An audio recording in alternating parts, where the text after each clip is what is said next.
olvidado. Sí. Siempre se me olvida. Sí.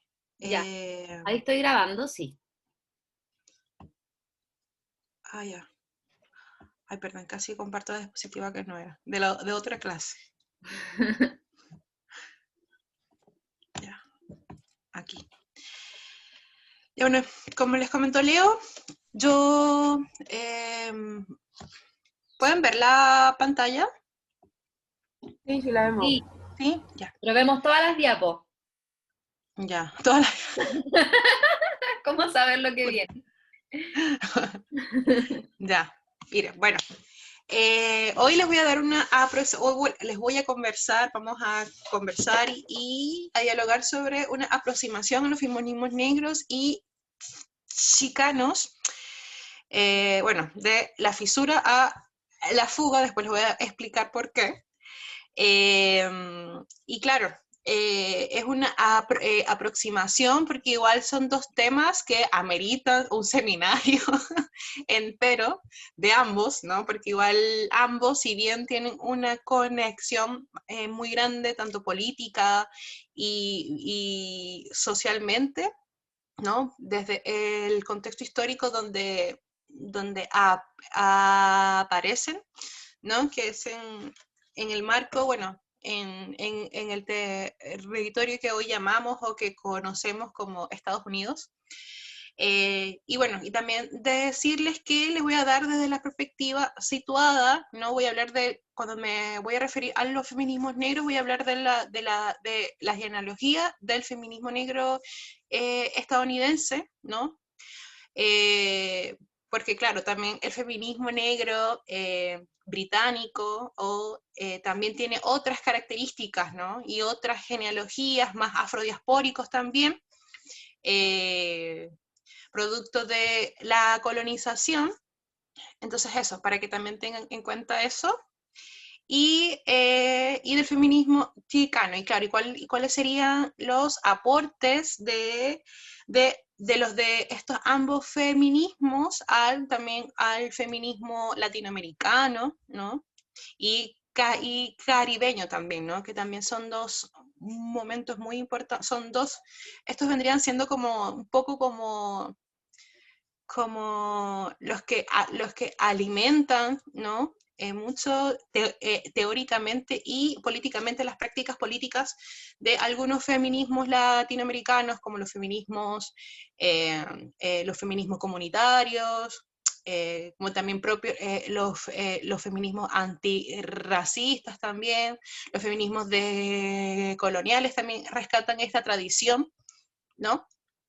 Entonces, bueno, avancemos para aprovechar más tiempo. Y bueno, yo les quiero una manera de poder también como hacer más participativa en este contexto. Un poco yo sé que es difícil, ¿no? Dar clases en un contexto 100% virtual, ¿no? Les quiero compartir, les queremos hacer una pequeña dinámica y bueno, lo vamos a dividir en 4 grupos. ¿Cuánto hay? ¿Cuánto vemos, Leo? A ver, 13. Seríamos 11. Espérame, sí, entonces hago grupos aleatorios. Y lo Sí, importante es que entonces, se acuerden que el grupo 1 y 2, feminismo negro claro, y 4 chicanos. claro, entonces la dinámica consta de lo siguiente, de que el grupo 1 y 2, de acuerdo a sus propias experiencias y conocimientos, construyen una definición de feminismo negro, y el grupo 3 y 4, de acuerdo a sus experiencias y conocimientos propios, construyen una definición de lo que creen que es feminismo chicano. Eh, claro, pueden usar la pizarra, ¿no? Que aparece, no sé si la Leo los tiene habilitados para que puedan compartir cosas, pero hay una opción de usar una pizarra o pueden usar alguna diapositiva como para compartir sus lluvias de ideas también, ¿no? Si quieren. Y luego van a tener 5 minutos para construir este concepto y vuelven y una persona de cada grupo va a exponer y a comentar su definición que hayan construido. Eso, chiquis. Entonces la Leo les va a llegar una notificación a sus pantallas para que acepten y se vayan a los grupos. A la 1, Acuérdense, grupo 1 y 2, Grupo 1. de feminismo negro, 3 y 4, feminismo chicano. A la 1, Exacto. a las 2 y a las A las- 3. Ya.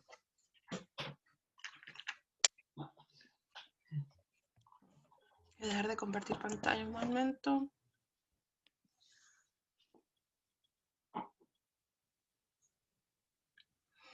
¿Me pusiste en un grupo? Pero salte. Puse no más entres. adelante. No entres, no entres. Intenté sacarte, pero no se podía. Tranqui. Es que...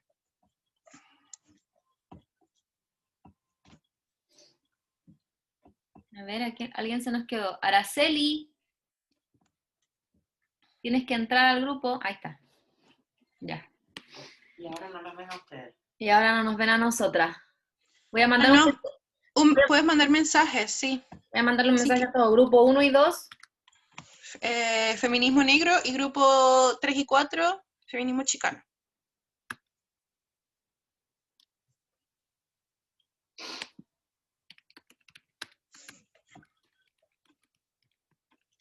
Ah, ya me sale su opción, la sección de grupos.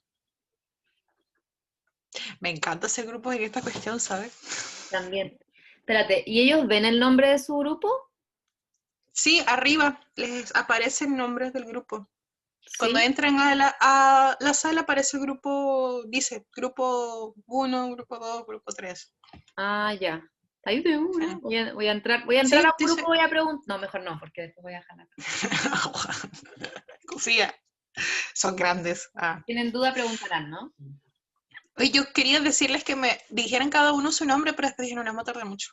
Cuando hablen, diles que se presenten antes, po. Antes de Ya. hablar, que se presenten, que digan quiénes son o qué estudian, no sé. Sí. Algo te iba a decir. ¿Qué me ibas a decir? ¿Viste la conversación que te etiqueté? Ay, no, es que... ¿Hoy en la mañana? No, la que te etiqueté el otro día en que estaba la Cherry Moraga. Ah, sí, sí me la escuché toda. Yo no la escuchaba entera. Llegué al final Hoy. de esta weá, pero me pareció fascinante. No, es súper buena. De hecho, ahí fue que llegué a muchas cosas, como tomé mucha información. Bacán. Mucha información, así que sí, súper bien. Bacán, bacán. Me gustó Aquí se me mucho. acaba de encontrar una carcasa de Mafalda. Te la regalo. Ay, ¿en serio? De encontrar, no, de regalar. Oye, Emilio va a estar entrando.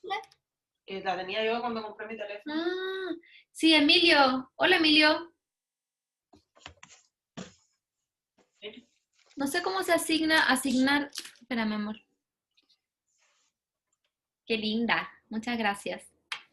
A ver, para verla. Ay, qué lindo.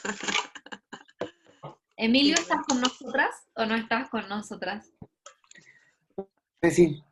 Ah, ya, es que estamos haciendo un trabajo de grupo y estoy viendo cómo mandarte a una sala. A ver, espérate. Ya. ¿Lo hago? Ya, te voy a nombrar anfitriona, no. entonces. Porque ahí mismo abre la parte de tu sección de grupos y ahí te va a salir Emilio como por fuera y ahí lo asignas a... Ay, no O selecciona un grupo y te va a aparecer como agregar. Espérate, que la Javiera me está pidiendo ayuda. Te voy a nombrar anfitriona, Jenny. Ya. Espérame. Participantes, a ver. No, no es aquí. De hecho, no sé cómo voy a detener ahora la sección de grupos. Es que le das sección de grupos y te va a aparecer como una pequeña pantalla. Es que no veo la sección de grupos. Ah, es que me sale a mí. Pero es que tú me hiciste... ¿No te sale? No, espérame, déjame, voy a ayudar a la Javiera. Sí. Espérame Ya. un poco. Hola. Ahí se unió la profe. Hola, ¿Qué pasó? es que teníamos una duda porque no sabemos qué grupo somos. Ah, ustedes son, ven, si yo tenía esa duda. Matías, Sí. son el Marian. grupo 1. ¿Uno? Sí. Ah, Ya. ¿Ya? ya. Gracias. De Ya, nada. profe. Estábamos confundidos. Voy a asignar a Emilio al... Tengo que hacer una cosa y me salgo. Me salgo. Chao. Chao. Chao. Ay, no sé salirme. No sé salirme De abajo. de todo. ¿En salir de la sala o se sale de todo el Zoom? No sé. Que debería ser como salir de los... Ponerle el nombre a los grupos, si yo me acordaba de eso. Emilio, te asigné Ya, una sala. Ahí se fue. ya se fue. Ya le expliqué igual. Y ya. Voy a reanudar grabación.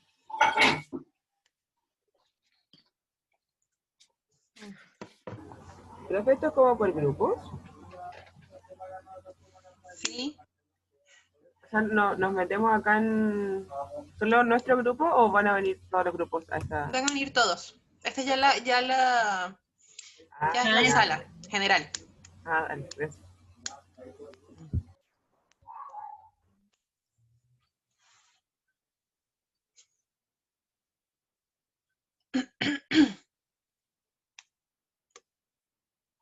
Ya, ahora sí. ¿Cómo les fue? ¿Se perdieron en la dinámica? ¿No se equivocaron? Bueno, no importa. Estamos también aprendiendo a manejar y lidiar con estos dispositivos. Así que, ya. Bueno, el grupo 1, ¿quién sabe quién es el grupo 1? Si alguna compañera o compañere puede como comentar sobre su concepto de feminismo negro. O si tuvieron alguna duda o Eh, abre cualquier grupo. Creo que yo era del grupo 1. ¿Ya? El feminismo negro como que encontrábamos que era como una rama del feminismo.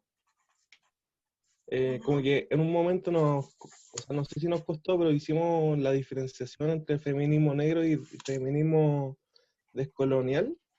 ¿Ya? Ujú. Y como que, o sea, pensamos de dónde surgían los movimientos, Claro. Mm. ¿sí? Otra cosa es el motivo de por qué era el feminismo negro, que era como la lucha de clase, se puede decir. No era la lucha de clase, era el tema del racismo, en ¿Ya? cómo Sí. a veces en cómo las mujeres negras se sentían igual discriminadas de las mujeres blancas, como que el trato es diferente. Ujú.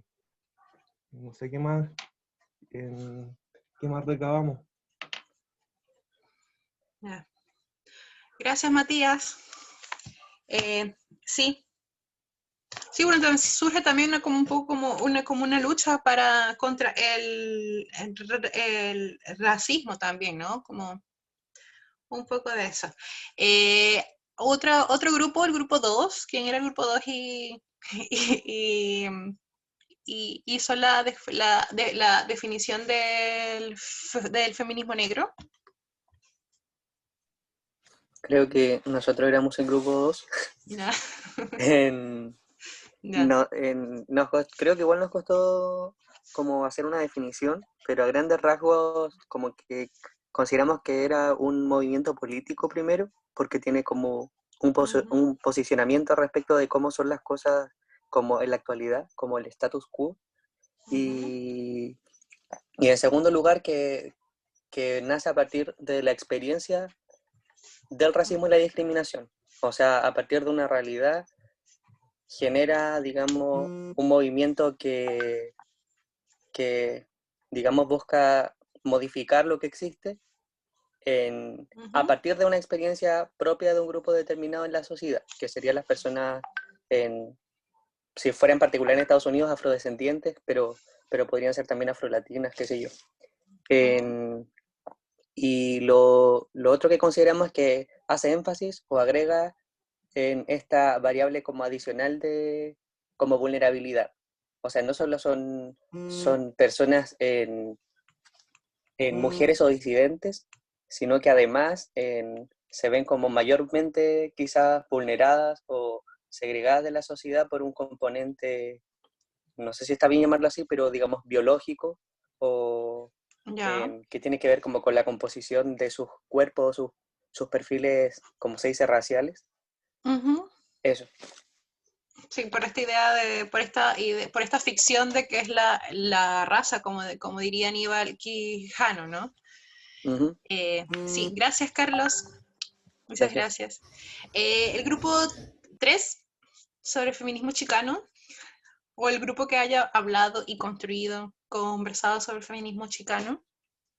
Hola, buenas. Bueno, yo soy representante del grupo 3 ¿No? y bueno, básicamente a gran cabalidad de lo que podríamos responder sobre el feminismo chicano es básicamente una lucha presente dentro de Estados Unidos que tiene como protagonista las mujeres eh, afroamericanas o también descendientes de la cultura mexicana.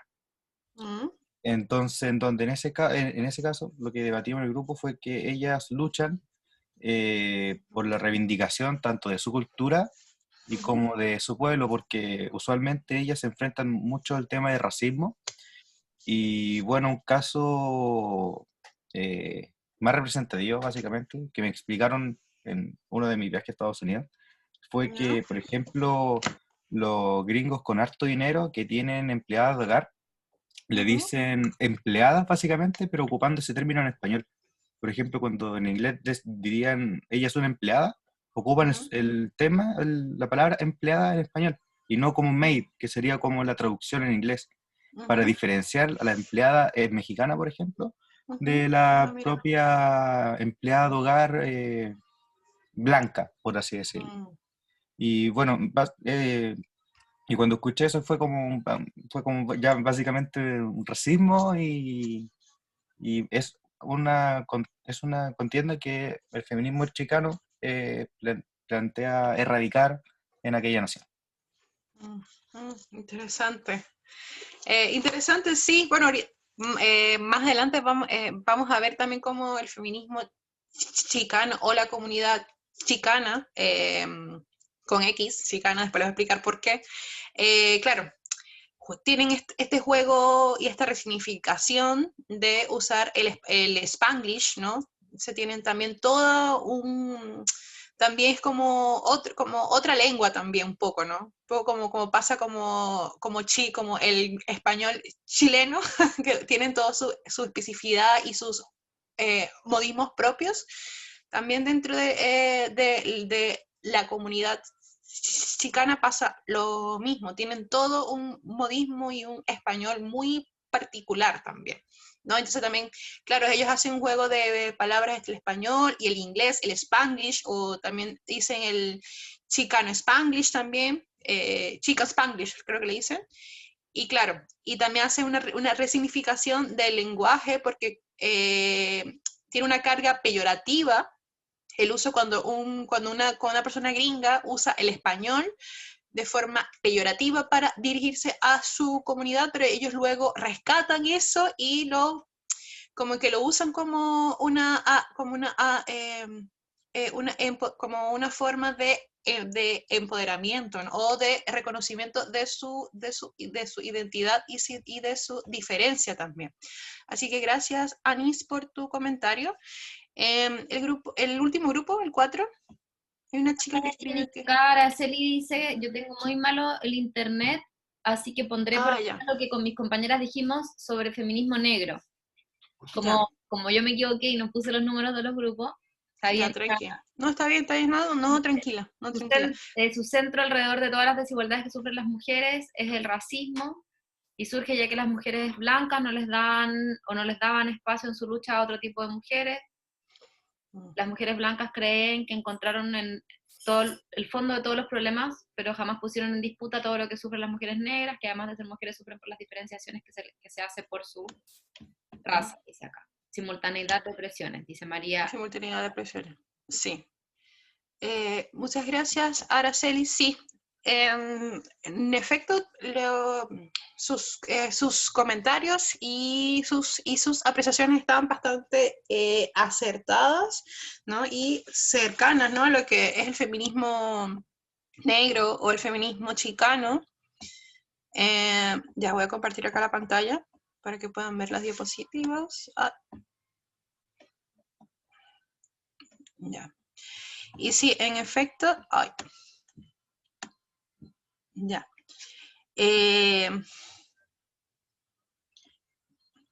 Bueno, sí, en efecto, sí, un poco lo que estaban comentando, bueno, sí, el feminismo negro y el feminismo chicano surgen como movimientos políticos, ¿no? Que vienen un poco a tensionar y a visibilizar otras narrativas, otras genealogías propias de su condición o desde la particularidad de su ser mujer o mujeres, pero no solamente desde una visión netamente o puramente del género, ¿no?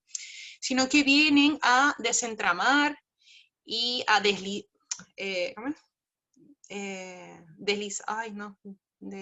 ¿cómo es? De hilar, no, ay, no me fue la palabra.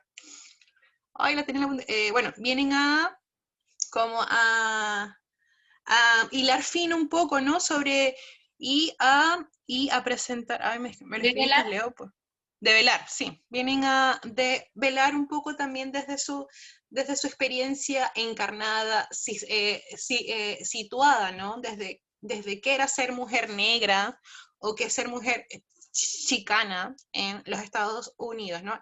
Ambos movimientos surgen o tienen, si lo podemos situar históricamente, y bueno, y como les dije en un principio, yo me sitúo en el contexto, en este caso, o en esta tensión, o un territorio que podríamos llamarlo Estados Unidos, pero también desde la perspectiva chicana tiene un componente ahí como binacional y fronterizo, ¿no? Que viene a construir otra territorialidad que va más allá de la frontera entre Estados Unidos y México, ¿no?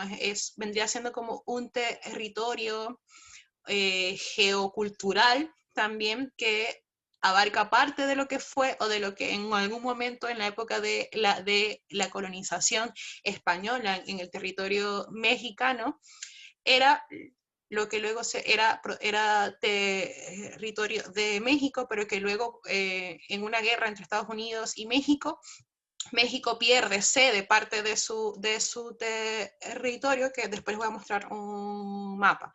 Entonces, claro, tienen como una particularidad y esto lo podíamos enmarcar un poco, pero dependiendo en el feminismo negro, no puedo, se me colgó mi computador.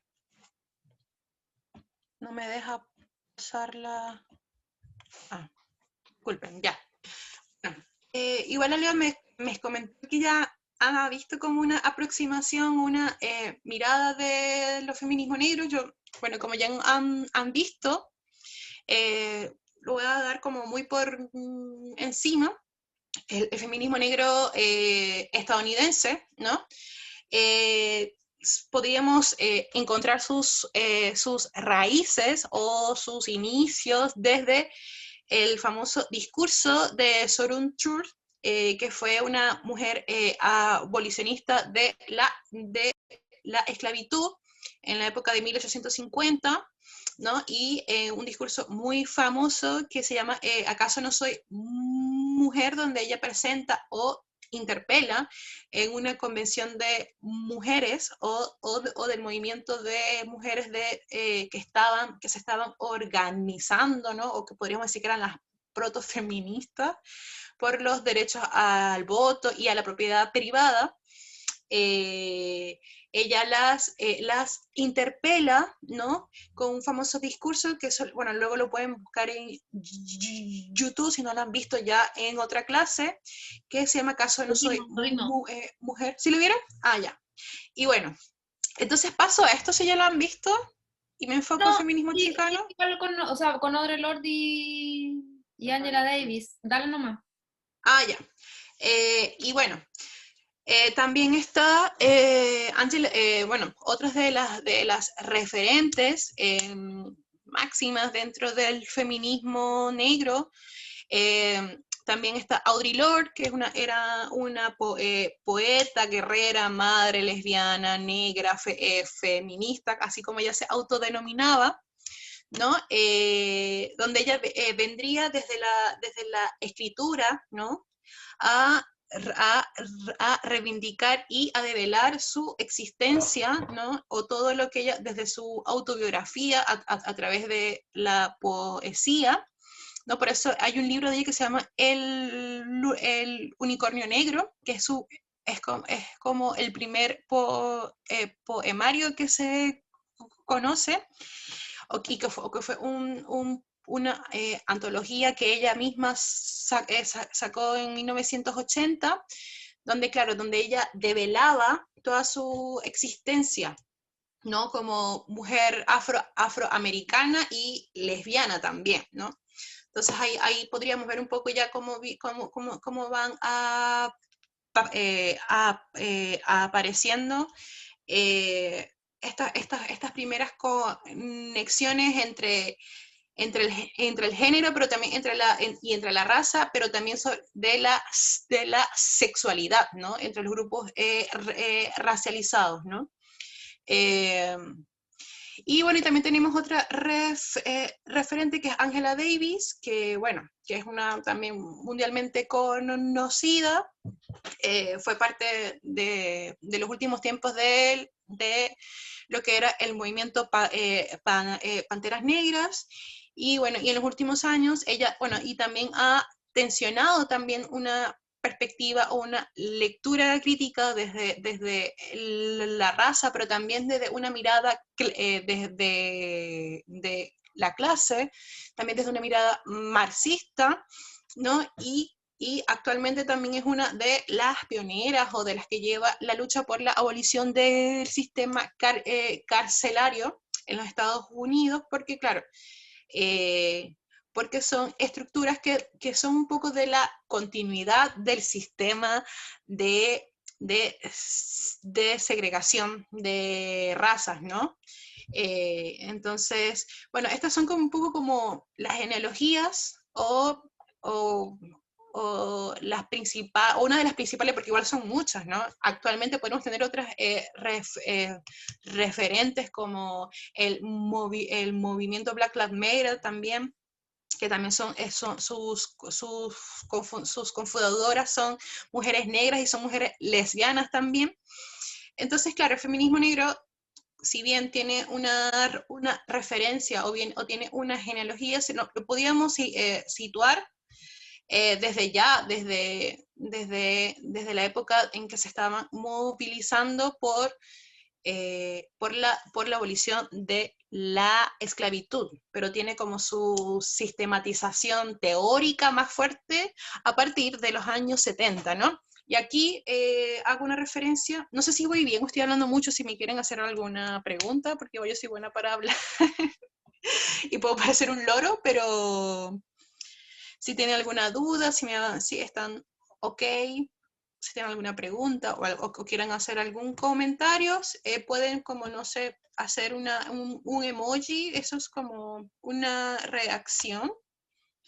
Y si van a hablar, se pueden presentar y decir su nombre, así los conozco o les conozco. No han dicho nada, así que bueno. ¿Sí? Yo quería preguntar algo. Mi nombre ¿Sí? es Carlos. ¿Ya? Si es que dentro de esto, el concepto de feminismos negros, por ejemplo, Marsha Johnson, estaría dentro de esta, o encuadrarían dentro de este concepto. Sí, Marsha Johnson es la de, a ver. Disturbios en Stonewall. Sí, claro. Sí, de hecho, sí. ¿Te acuerdas de ese libro que nos regaló Cuadernos Lumpen sobre Sí, claro. Sí, claro. vendrían siendo parte también de esta genealogía, pero claro, también tensionando un poco al movimiento LGBTI, ¿no? Desde una perspectiva racializada. Pero sí, no, sí, gracias por traerlo por nombrarle. También se considera a Rosa Parks también como parte de esta genealogía. Rosa Parks, si ustedes saben, fue la que inició toda esta revuelta de los movimientos por los derechos civiles, ¿no? Porque fue ella la que dijo no en un bus. Ella bueno, ustedes saben que hasta los años 60, 70 existía la segregación racial en los Estados Unidos, había un régimen de la apartheid, sobre todo en el sur de los Estados Unidos, porque bueno, históricamente, colonialmente, el sur de los Estados Unidos era uno de las colonias esclavistas, ¿no? Y que hasta el último momento siempre quiso seguir, ¿no? O fue la que mantuvo el comercio, o fueron parte de las colonias que mantuvieron el comercio de la trata de esclavos o esclavas que provenían de África, ¿no? Por las plantaciones de algodón. Entonces fue hasta el último, bueno, hasta actualmente, yo creo que el sur de los Estados Unidos son los estados más racistas que hay, ¿no? Y bueno, y Rosa Parks fue la que dijo no, que no se quería sentar porque se subió a un autobús y como en el espacio público estaba segregado para espacios para personas blancas y espacios para personas negras, ella se sentó en la parte donde era exclusivo para las personas blancas y obviamente las personas negras blancas se enfurecieron y le hicieron pararse y ella dijo que no, y eso, bueno, desencadenó en toda una serie, en unas movilizaciones masivas por los derechos civiles, ¿no? Entonces también hay feministas negras en los Estados Unidos que también como que encuentran ahí parte de su genealogía. Y bueno, y ahora vemos con el manifiesto del Combahee River Collective, que en 1974, ¿sí? Perdón, que a propósito de la pregunta que hacían sobre Marsha P. Johnson, es interesante la figura de Marsha P. Johnson y en su relación con Silvia Rivera, porque justamente claro, esa dupla que formaron ellas, como decís tú, como disputando o enfrentándose al movimiento LGBT del orgullo, justamente muestra esta juntura entre el feminismo negro, ¿no? Y el feminismo chicano, a propósito del origen de Silvia Rivera. Así que para quienes no conocen lo que fue esa historia, claro, hay un documental en Netflix sobre la vida, se llama La vida y la muerte de Marsha P. Johnson. Está bueno también. Y aparece harto Silvia Rivera, que yo creo que es importante escucharla. A propósito de la chicana. Aunque no estoy segura si ella sea chicana, porque tengo entendido que su papá, bueno, parte de su familia era venezolana. Ah, claro. Sí. Entonces no estoy, pero sí, igual era parte de este movimiento, también como, claro, del movimiento de color, ¿no? O de lo que se llama el movimiento o el feminismo de color también, pero claro, viene siendo parte de este grupo subalternizado, entre comillas, ¿no? De estos grupos latinos también, entonces sí, es una figura bastante interesante. Y vean ese documental porque está bueno. Yo les voy a mandar a ver otros documentales y otras series también, y otros podcasts, para que puedan. Y bueno, entonces aquí rescato o pongo ¿no? el manifiesto del colectivo del río Combahee, que fue un colectivo que surge en los 70, es interesante porque surge en la parte noreste de los Estados Unidos y el feminismo chicano es más de la parte como suroeste, ¿no? Entonces, claro, entonces ahí vamos a ver cómo se da esto, cómo se dan estos diálogos y estos puentes, ¿no? Que luego lo vamos a ver con el libro con el que vamos a comentar hoy, que es el libro de Mi puente, mi espalda, ¿no? Escrituras de mujeres de mujeres del tercer mundo. Entonces, bueno, el manifiesto fue un manifiesto que viene siendo un hito, ¿no? Para la lucha o para el movimiento de mujeres en ese entonces, de que no solamente estaban luchando o no lidiaban solamente contra el sexismo, ¿no? Sino también se evidencia, ¿no? Y se manifiesta la lucha también contra la opresión racial, contra el régimen heterosexual, ¿no? También contra el régimen clasista que imperaba, que impera, ¿no? Aún todavía. Entonces, aquí interesante porque para muchos feministas, de hecho, Ochicuriel, también el feminismo de colonial lo rescata como parte de que quienes fueron las primeras que hablaron de interseccionalidad, sin decir esa palabra, está aquí, ¿no? Aquí es donde quizás surge el concepto, ¿no? O nos da esas luces para luego en los 80, finales de los 80 y los 90 se empieza a hablar de interseccionalidad. Y también hay algo que hay que tener en cuenta, y que durante esta época también era un feminismo, no era un feminismo académico, era un feminismo más de base, era un feminismo más desde el quehacer político y militante, y luchas también particulares específicas de estas comunidades, en este caso de la comunidad negra que venía visibilizando y denunciando la estructura racial, ¿no? En los Estados Unidos. Entonces acá en la declaración cité una parte que se los voy a leer, que dice: la declaración más general de nuestra política en este momento sería que estamos comprometidas a luchar contra la opresión racial, sexual, heterosexual y clasista, y que nuestra tarea específica es el desarrollo de un análisis y una práctica integrados, basados en el hecho de que los sistemas mayores de opresión se eslabonan.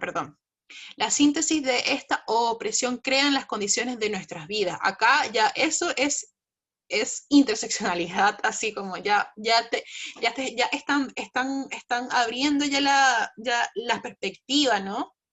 De que hay una intersección más allá del género, ¿no? Y siguen. Y como mujeres negras vemos el feminismo negro como un lógico movimiento político para combatir las opresiones simultáneas y múltiples a las que se enfrentan todas las mujeres de color. Una combinada posición antirracista y antisexista nos juntó inicialmente, y mientras nos desarrollábamos políticamente nos dirigimos al heterosexismo y la opresión económica del capitalismo. Pero también hay que recordar que este fue un colectivo de mujeres negras, pero también de mujeres negras lesbianas también, que también hicieron una denuncia también fuerte hacia la homofobia que existía dentro del movimiento negro, ¿no? Entonces, claro, ahí vemos cómo empiezan a surgir como unas fisuras, ¿no? Lo vemos como fisura, ¿no? Que permite ver otras opresiones también, ¿no? Y otras cosas que en este entonces el feminismo blanco de clase media estadounidense no estaba hablando, ¿no? Entonces, claro, esta es una forma de interpelación, ¿no? Y fue el movimiento del colectivo River nació en el 74 y duró hasta 1980, ¿no? Duró igual poco, pero igual dejó harto, ¿no?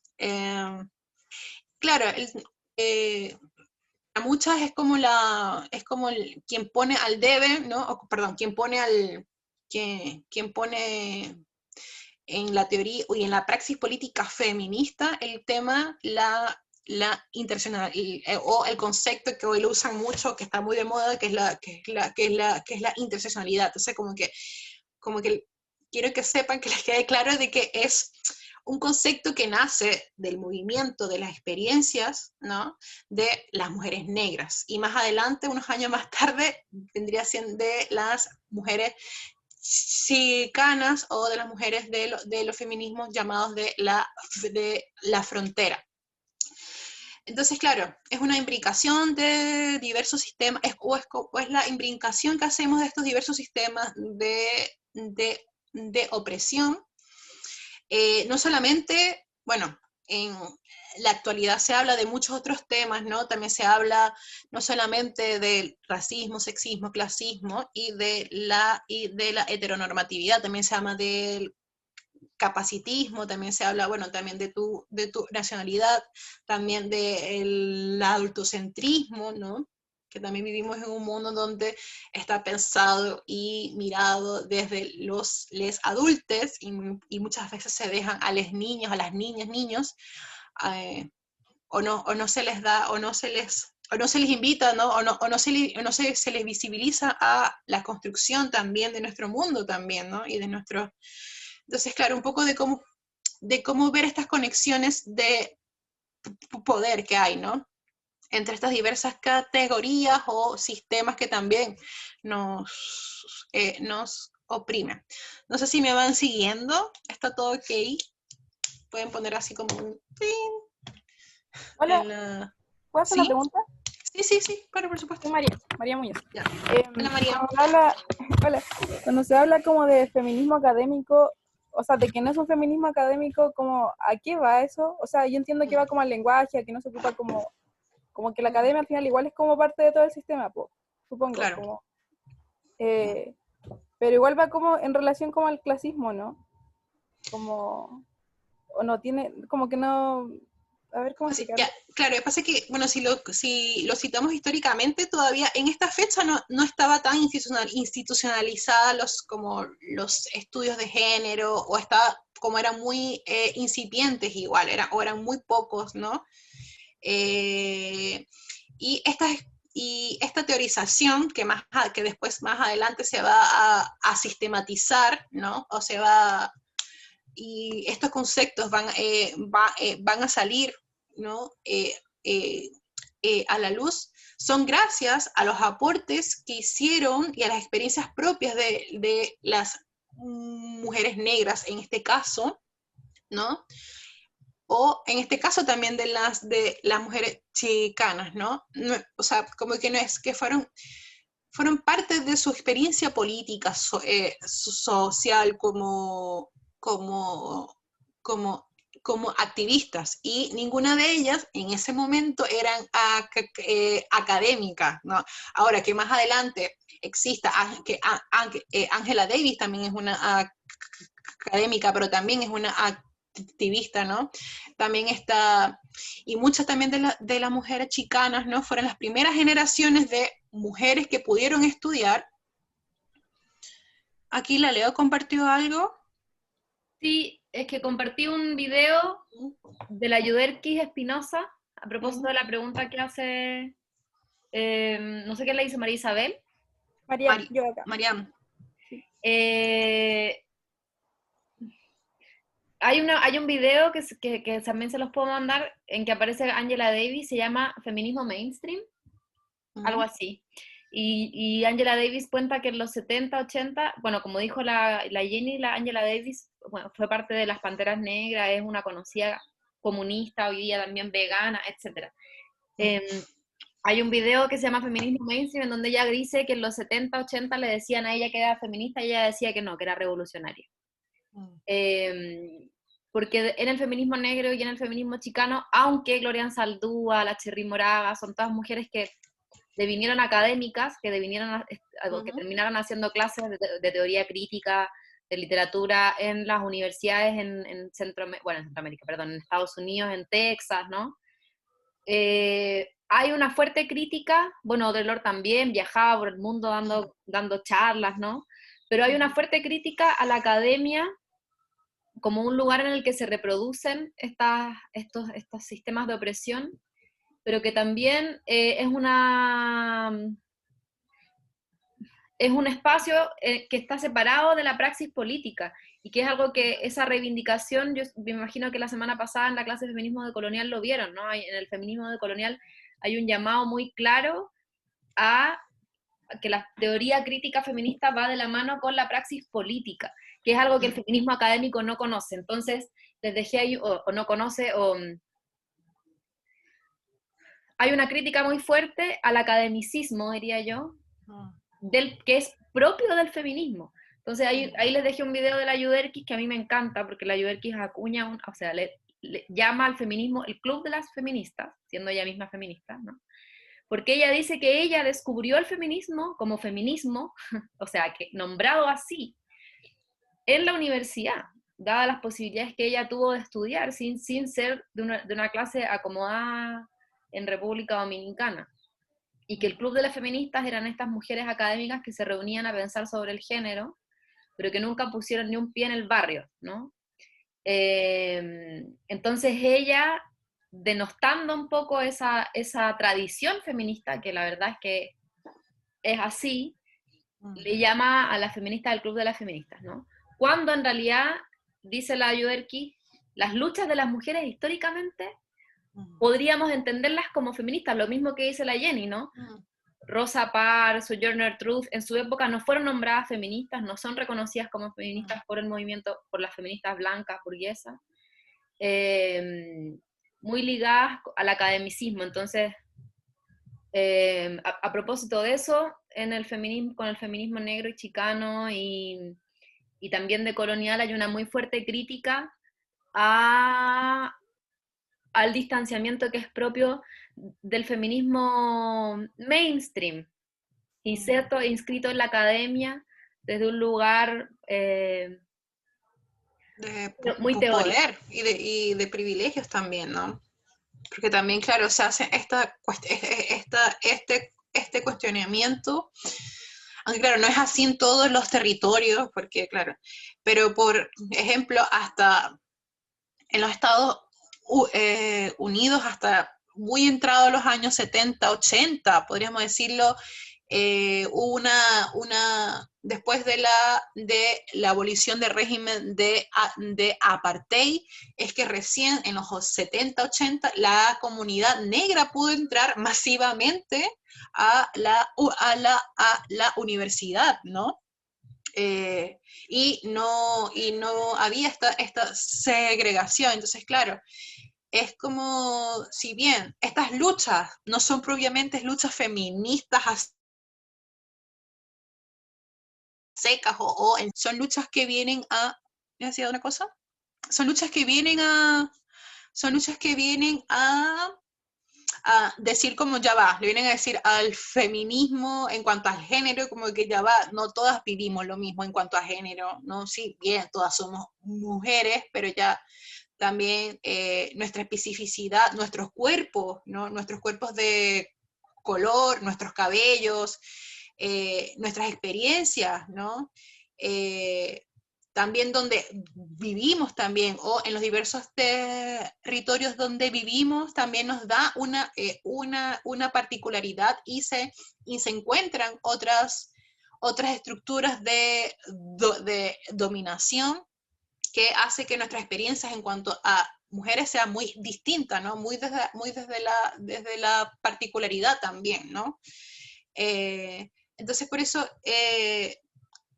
el movimiento, el manifiesto del colectivo del río Combahee viene a hacer como una visibilización y una atención también al feminismo, o a la forma en que o al discurso feminista de esa época, ¿no?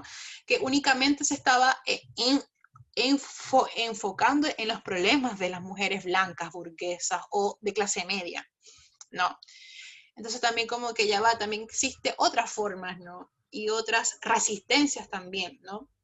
Entonces también es un poco los feminismos negros y los feminismos chicanos que luego después se van a construir como feminismos, pero en sus principios estaban muy al lado, codo a codo, con las luchas de sus pueblos y de sus comunidades, que en principio era una lucha contra el racismo. Bueno, es una lucha contra el racismo por el reconocimiento también de la propia identidad también, ¿no? Y que una identidad que no es la identidad hegemónica, ¿no? Que la identidad de la persona blanca, heterosexual, ¿no? De clase media, sino también, claro, que existen otras múltiples identidades, ¿no? Y múltiples subjetividades también. Entonces fue un poco como decirle al feminismo general, global, ¿no? Es como, toc, toc, hola, aquí también habemos otras mujeres, ¿no? Que también pasamos por otras cosas, ¿no? Más allá del ser mujer, ¿no? También, y de un ser mujer en singular, ¿no? También vinieron como a nombrar mujeres en plural, ¿no? A ver, que se me pega un poco. Claro, ahora aquí, bueno, voy a hablar como del puente. Si bien este manifiesto sale en el 74, en el 81 aparece el libro This Bridge Calling My Back, que en la traducción en inglés, en español hicieron este puente Mi Espalda. Es un libro que, bueno, de hecho, en este libro también aparece el manifiesto del colectivo del Combahee River, ¿no? Y es un libro que viene un poco a tensionar, a seguir con esta genealogía del movimiento que se estaba tensionando y que estaba que estaba visibilizando otras voces, ¿no? Al lado izquierdo pueden ver la foto del libro en español, esa es la versión original, perdón, la primera edición, y al lado derecho pueden ver la edición en español. Y bueno, y como dijo Norma Alarcón, viene a poner la piel, poner el cuerpo en el objeto, ¿no? Bueno, en este caso, en el objeto muy entre comillas, ¿no? Pero claro, viene un poco como a visibilizar, ¿no?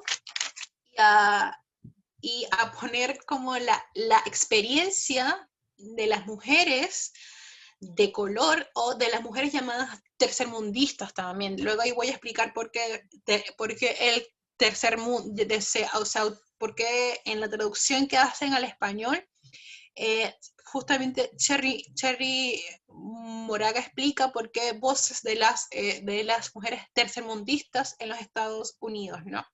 Entonces, este libro viene como a representar también otro hito, ¿no? Donde confluyen, donde convergen las voces de mujeres asiáticas, las voces de mujeres nativas o de pueblos originarios, las voces de las mujeres latinas, las voces de las mujeres chicanas, las voces de las mujeres negras, ¿no? Entonces es interesante porque, y también como a mí me gusta mucho pensarme las cosas visual en mapas, ¿no? Porque claro, también te da una perspectiva situada y geolocalizada, ¿no? Porque por otro lado, y también permite ver cómo dialogan también estos feminismos, que a pesar de que el colectivo de Río Combahee en el 74 se estaba disputando la parte noreste de los Estados Unidos, ¿no? El Cherry Moraga y Gloria Anzaldúa, que fueron las chicanas que editaron este libro, estaban en la parte suroeste de los Estados Unidos, que es la parte que conocemos como Los Ángeles, California, bueno, toda la parte sur, ¿no?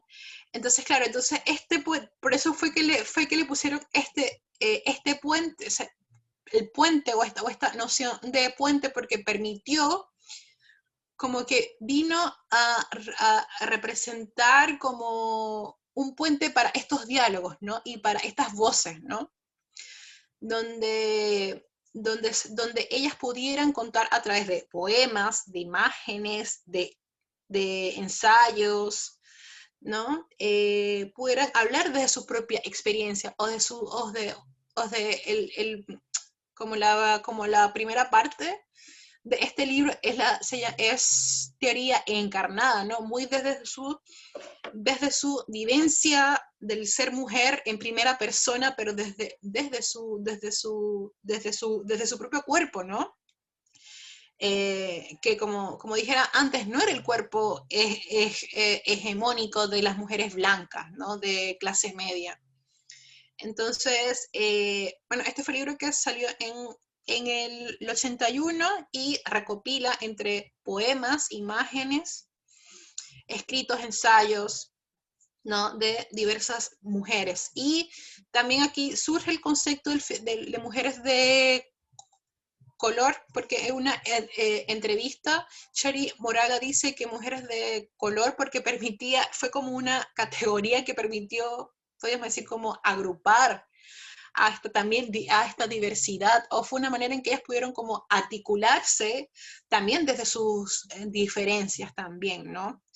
Porque claro, ellas hacen un reconocimiento también a que si bien algunas eran personas, tenían la marca o el color de su piel era más clara que las de una mujer negra, entonces también ellas hacen esta distinción, ¿no? Y este ejercicio también de solidaridad, pero también de poder también poner otras voces, ¿no? Que el feminismo mainstream, como dijo Leo, o el feminismo que se conocía hasta la época era netamente blanco, ¿no? O muy desde la experiencia propias de mujeres blancas. Y también, bueno, en una entrevista que leí de Cherry, también ella nace que también este viene haciendo como un espacio también porque también en ese momento en Estados Unidos el feminismo radical o el feminismo de las mujeres lesbianas en sus principios o en sus inicios también estaban excluyendo las experiencias de las mujeres racializadas que eran lesbianas, ¿no? Entonces, esto como siento un poco que fue un intento de poder de hacer como una reparación histórica también a estas voces y a visibilizarlas. Y bueno, y antes de, aquí, bueno, aquí hacemos como el puente, nos vamos del manifiesto del colectivo de Río Combají al libro Mi Puente, esta puente, mi espalda. Y vamos a introducirnos, a ir un poco al feminismo chicano, pero yo creo, antes de hablar de chicano, yo creo que ustedes se preguntarán qué chicano, ¿no? ¿Por qué chicano? ¿Qué es eso, no? Y creo que es muy importante hablar un poco sobre los antecedentes rápidamente del chicano o del movimiento chicano. Ahí les mostré un mapa y bueno, chicano viene, la palabra México es una palabra del nahual, ¿no? Y también del México o mexicano y también de México, que es un nombre que empleaban los aztecas para decir el territorio o nombrar el territorio que hoy conocemos como México, ¿no? Y bueno, los chicanos, o las chicanas o les chicanes, vendrían siendo los descendientes mexicanos, ¿no? Mexicanos estadounidenses que habitan en la región transfronteriza entre México y Estados Unidos. No sé si pueden ver el mapa que yo les muestro acá y pueden ver el puntero. Lo que está en rojo, ¿no? Que es California, Nevada, Utah, Colorado, Arizona, Nuevo México y Texas, en la época de la colonización era territorio español, era parte de la colonia española, ¿no? Porque bueno, igual la colonización inglesa fue muy distinta a la colonización española, y desde mucho antes que llegara la colonización inglesa ya existía colonización española en esta parte, o ya habían llegado los colonos, y aparte del imperio español, ¿no? Y también era parte, y también, bueno, aquí pueden ver una palabra que es Aztlán. Aztlán es un mito azteca, era como lo que para la cultura judeo-cristiana es el paraíso o el Edén, ¿no? Dentro de la cultura azteca existía como que había un territorio en el norte que se llamaba Aztlán, que era un territorio como utópico, ¿no? Que donde no existía muerte ni la enfermedad, ¿no? Un poco también parecido como el mito del Dorado. Entonces, esa idea del Aztlán llevó a la colonización también de parte de la colonia española hacia el territorio, hacia la parte norte, ¿no? Y hoy, que me acabo de dar cuenta que se me va a descargar mi computador, deme un segundo Sí. para buscar mi cargador. Ya, lo siento, ya, deme un minuto. Ahora nomás.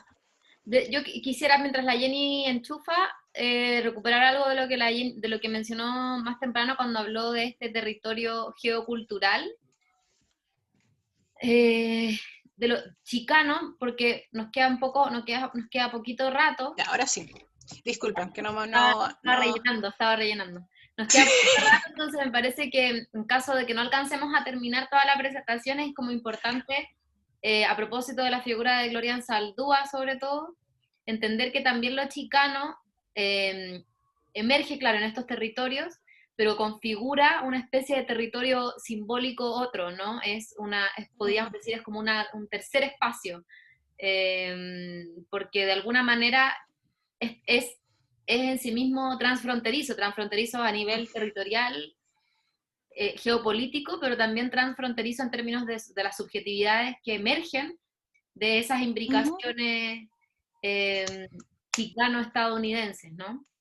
Y en ese sentido este libro, esta Puente en mi espalda, del libro del que nos estaba contando la Jenny, está lleno de esas historias en donde, en particular hay un texto que se llama La Güera, que es una palabra, que es la forma en que se le dice a las rubias, me entiendo, como siendo, y que es un texto en donde ella, la autora dice, bueno, a mí me decían la güera en Estados Unidos, ¿no? Es Moraga, es de Cherry. Claro, y ella es morena, ¿no? Pero dentro de su familia era la más rubia, entonces de cómo ella reflexiona un montón respecto de las implicancias de ella de hablar inglés. Entonces, y es muy importante esto que decía la Jenny respecto del lenguaje, de la utilización del chicano como una otra lengua o como un otro idioma con sus particularidades, con sus especificidades, que no se trata solamente de una reivindicación identitaria como si fuera una cuestión fija en el pasado, sino que se está reinventando todo el tiempo, es muy activa en términos de su recreación también, de su, no quiero decir renovación, sino que más bien eso es muy revuelto en términos de que hay mucha, es algo que está vivo, digamos, es algo que está en constante devenir, en constante transformación. Eso mientras rellenaba. Ya. Gracias, Leo, por tus aportes. Y claro, bueno, y lo chicano vendría siendo un movimiento social y político que surge en los 60, que son esta descendencia, o los mexicanos que vivían en los Estados en el territorio que ven acá como rojo, que ahora es Estados Unidos. Bueno, es como la ascendencia o la comunidad mexicana que vive en esos territorios y entre México y Estados Unidos. Y claro que muchos de estos son comunidades indígenas también, ¿no? Son comunidades indígenas, son comunidades campesinas que migraron, que producto, bueno, a esta frontera, o como lo llama Gloria Anzaldúa, a esta herida abierta, ¿no? Ella le dice a las fronteras que son heridas abiertas, ¿no? Que gracias a la imposición de estas fronteras, ¿no? y a la violencia que es producto de la colonización o de haber sido pueblos colonizados, tuvieron que migrar o que quedaron del lado después de 1840, cuando se hace el Tratado de Hidalgo. Muchos mexicanos quedaron del lado de lo que hoy se conoce como Estados Unidos, ¿no? Entonces, claro, el feminismo chicano, aquí les voy a dar el concepto. Hay otra chicana que la descubrí recién, que se llama Cucos Gutiérrez Magallanes, y que ella hace, que me gustó mucho el concepto que ella hace, ¿no?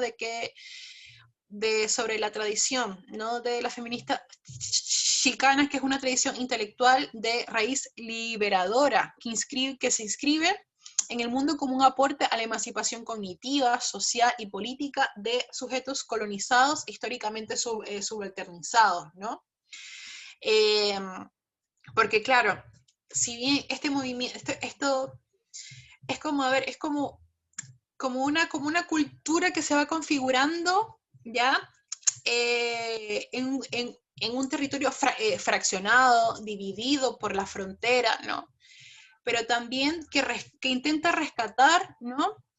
Intenta rescatar y resignificar su herencia, o tener conciencia colonial, ¿no? Perdón, tener conciencia de la colonización de sus territorios. Entonces también llaman un poco la atención, porque si bien ellas no se consideran, por ejemplo, a diferencia del feminismo decolonial, y si bien sí muchas son descendientes de pueblos originarios mexicanos o de pueblos nativos también al lado de los Estados Unidos, no se consideran mujeres propiamente indígenas, ¿no? Sino como que vienen a rescatar los valores ancestrales de sus abuelas, ¿no? Y que también eran indígenas, pero también situándose en la hibridez que son ahora, ¿no? Entonces por eso es interesante cómo por eso también se dice feminismo de la frontera, y feminismo y chicanos con X, porque en el lenguaje, en el español mexicano, cuando tú pronuncias ellos pronuncian como chicano, como si fuera como si sonara con X. Entonces ellos rescatan también esa pronunciación como propia mexicana, y lo escriben con X, ¿no? Y claro, el libro Mi Puente, Mi Espalda vendría siendo esta, como dije anteriormente, como esta intersección, o donde confluyen estas voces de mujeres tercermundistas, mujeres de color, que vienen a resignificar otras genealogías políticas identitarias, como de mujeres negras, chicanas, mujeres latinas, asiáticas, y por tanto, y que también se dicen, hay en la introducción del libro, dicen que somos las hijas del tercer mundo, y es interesante porque aquí adquieren como una conciencia de la colonización de sus propios territorios, ¿no? De sus territorios, ¿no? Porque a lo que conocemos como el tercer mundo, precisamente es esto, es una categoría, una idea que se le ha dado producto de la colonización de unos territorios por sobre otros, ¿no? O de la idea de centro y de periferia, ¿no? Que es una lógica que quedó muy incrustada post procesos de colonización, ¿no? Y que permite también reconocerse los valores indígenas y denunciar la complicidad neoliberal, ¿no? Aquí hay una cita que también, que es parte de la parte donde habla sobre la teoría encarnada, que son las raíces de nuestro radicalismo. Y hablan de desatar el nudo, ¿no? Entonces, mientras desatamos el nudo de las fuerzas que nos han formado, empezamos a reconocerlas como las meras raíces de nuestro radicalismo, ¿no? También es interesante esto porque un poco que viene también, siento yo, a desesencializar también un poco y estas categorías también, ¿no? tan rígidamente impuestas por los estados nacionales, ¿no? También el ser chicana o el ser, o el habitar, como dice Leo, del ser chicana, ¿no? También pone en fragilidad y desconstrucción de la idea de este Estado nación también, ¿no? Que es finalmente una idea impuesta por esta idea de la frontera. Entonces, en el texto, Gloria, en el texto de Gloria que está en el libro que se llama La frontera, por eso ella llama, ¿no? Que las fronteras son una herida abierta, y una herida abierta que nos recuerda que es el legado colonial de nuestros territorios, ¿no? Entonces ella dice que hay que levantar las fronteras para vernos como parte de una historia de siglos de colonización. Entonces, por eso ellas parten de esta idea de que hay que tener en cuenta, de que tener en cuenta de que somos territorios colonizados, que vivieron 5 siglos de colonización, y que la colonización no se ha ido, sigue presente en nuestros días, y que se manifiesta de otras maneras, ya quizás no es de manera biofísica, ¿no? Sino se ha transformado y ha mutado y está presente en nuestras instituciones, en nuestros valores. Bueno, también se habla que es feminismo transfronterizo, que es en permanente diálogo, tránsito, ¿no? Por eso yo les hablaba de estos puentes que se hizo entre el territorio del norte y sur, dentro del territorio que conocemos como Estados Unidos, ¿no? Y aquí quiero hacer que difiere un poco también de la propuesta, de los feminismos marxistas con la idea de internacionalismo, ¿no? Porque ellos no hablan de una internacionalización del feminismo, sino ya hablan de que el feminismo debe ser transfronterizo, ¿no? A diferencia del feminismo marxista o socialista, que hablan del feminismo internacionalista, ¿no? Como un proyecto también hegemónico y eurocentrado, ¿no? No hay que olvidar eso. Entonces, interesante es cómo ellas hacen una invitación a que podamos articularnos de una manera, pero también respetando las diferencias o las singularidades también de nuestros territorios, ¿no? También el feminismo chicano también es un vaivén entre el cuerpo individual y el corazón colectivo, ¿no? Es interesante porque el territorio chicano, como se configura, y cómo se vive, ¿no? Que muchas también fueron hijas y nietas y abuelas, madres, que muchas tuvieron que migrar, ¿no? Y que tuvieron que vivir la violencia de sus territorios de orígenes. Por eso hay otra chicana que es conocida, que también se llama Celia Herrera, que es una feminista chicana y es artista visual, ¿no? Ella habla de que hay que recuperar, recordar, reconocer y reponer, ¿no? Recuperar de estos conocimientos. A ver, ay, se me fue un poco la idea acá, me colgué. Ajá. Recuperar de dónde vinimos, recordar por qué no estamos en nuestras tierras.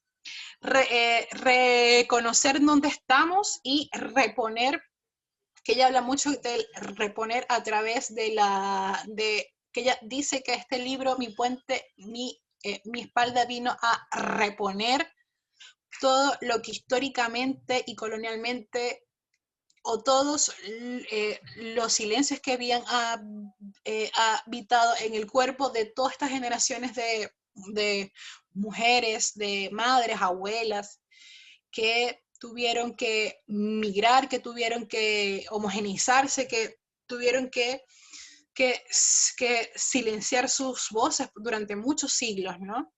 Entonces, como es un ejercicio un poco de descolonizar, ¿no? Como muy a la interna. Creo que ya estamos llegando a la hora, ¿no? Sí, te iba a decir que tenemos que cerrar, pero te quería preguntar para cerrar, ¿por qué tu presentación se llamaba De la fisura a la fuga? Ah, ya, eso sí. Gracias por recordarlo. Ya. Bueno, se llama de la fisura a la fuga porque siento que igual estos feminismos o el feminismo que uno intenta construir, ¿no? Es desde develar desde esto, yo pienso que nada es plano, ¿no? Que dentro de la misma, como una superficie, ¿no? Hay sus fisuras, hay sus partes, hay sus bordes, ¿no? Hay sus, ¿no? Donde que son profundos y que muchas veces estos elementos o estas particulares no se ven a la simple vista, ¿no? Cuando tú ves planamente, no la ves, ¿no? Sino que es un ejercicio de poder como escarbar, poder ver esas otras fisuras, esas otras, como en este caso hicieron este ejercicio, ¿no? O que existió dentro del contexto de los feminismos estadounidenses, no que existía el feminismo negro, existía el feminismo chicano, permitió como ellas nacen de las fisuras o de que el mismo feminismo blanco no podía evidenciar, y fuga porque es un intento como de escapar también un poco de lo que hegemónicamente nos habían hecho creer, ¿no? Nos han hecho creer con estas ideas de los estados, con estos proyectos nacionales, coloniales, ¿no? Entonces siento que también son ejercicios también como de fuga, ¿no? Que igual están ahí presentes, habitan desde esta hibridez, pero como que a la vez intentan como develar otro mundo dentro de este mundo, como conocemos, como, no sé si me explico, o me fui muy embolada. No, yo creo que sí, no sé, ¿qué opinan los estudiantes? ¿Qué quieren? No, Carlos, A ver, quiere hacer Sí, se entendió. ¿Se entendió? Ya. ¿Tienen alguna pregunta, algún comentario? Agradecimientos.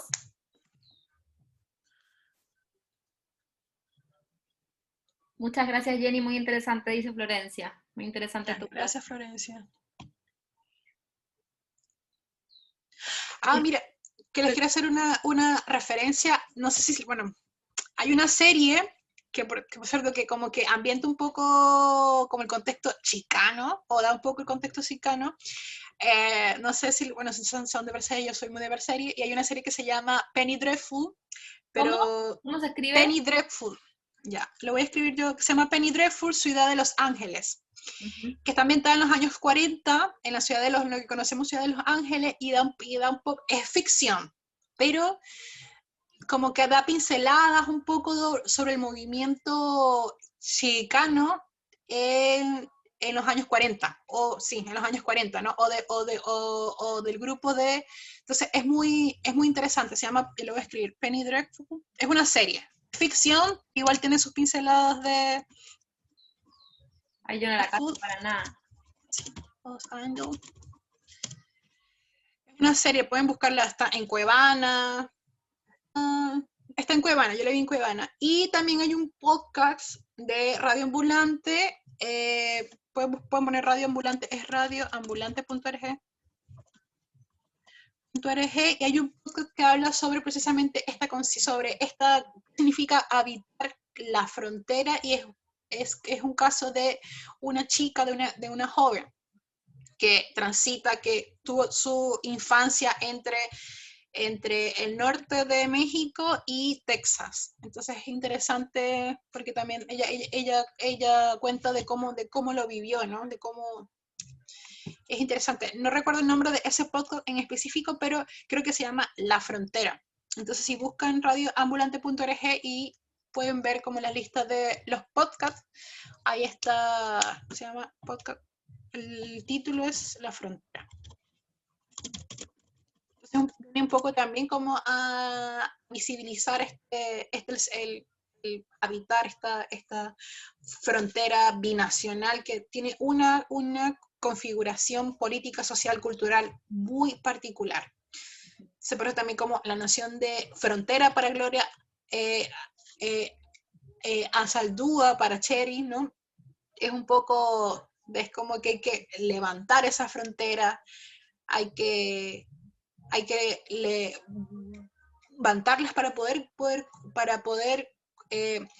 construir puentes entre nosotros, ¿no? Y también poder como, claro, cuando levantamos esta frontera de Estados Unidos y México, vemos de que existen otras subjetividades también que habitan en esos territorios, como en el caso de la comunidad chicana. Así que eso, chicas, muchas gracias por, ya justo, 11:33.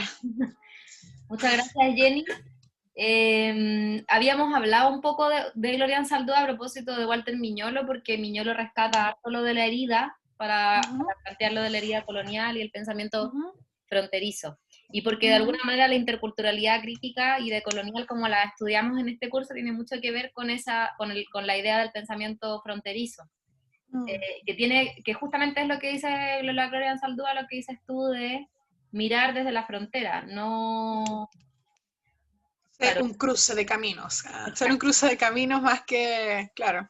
Pero que no tiene nada de naif o de inocente, porque justamente lo que los feminismos chicanos, o la complejidad de lo chicano en Estados Unidos, tiene mucho que ver con algo que bueno, nosotros lo hemos conversado harto, pero de la herencia, de los vínculos coloniales que perduran, porque en el fondo esa frontera es tan compleja, está llena de políticas de atracción de Estados Unidos que son sumamente deshumanizadoras, porque siempre se pretendió que los mexicanos volvieran, ¿no? Sin entender la complejidad de los procesos migratorios. Entonces, lo que sucede hoy en día a propósito de las políticas racistas de Trump, de alguna manera vuelven a escenificar esos vínculos coloniales históricos entre México y Estados Unidos, o sea, de ver el colonialismo, el imperialismo de los Estados Unidos, es muy complejo, ¿cachai? Y tan complejo como es hablar de las migraciones, porque en el fondo lo que decía esta feminista chicana, del recordar muchas veces quienes estudiamos migraciones o los escenarios políticos se complejizan y terminamos olvidando el por qué esas personas que migran ya no están en sus países, ¿cachai? Como lo importante de recordar también el impulso de la migración y que tiene que ver con violencias que son violencias coloniales y violencias raciales y violencias de clase, y por eso también es tan importante la mirada marxista en todo esto que la trae la Angela Davis y la traen los feminismos negros, porque en el fondo los guetos, el apartheid hace que perdure también una conjunción imprescindible entre clase y raza, que muchas veces se diluye en los análisis más fáciles de solo mirar la clase. Entonces, bueno, muchas gracias. Muchas gracias. A quienes se quedaron hasta el final. Voy a dejar de grabar. No sé si tú quieres decir algo, Jenny, antes de que yo deje de grabar. No, gracias a ti y a las chicas y chicos y chiques que conversaron, que hablaron, gracias por sus aportes y por sus comentarios. Estuvieron buenos. Y nada, que aborten las fronteras. Y eso que quede grabado. Fin del comunicado. Ya, un besito. Muchas gracias. Gracias. Chao, chao. Chao, gracias. Gracias. Gracias. Gracias. Chao.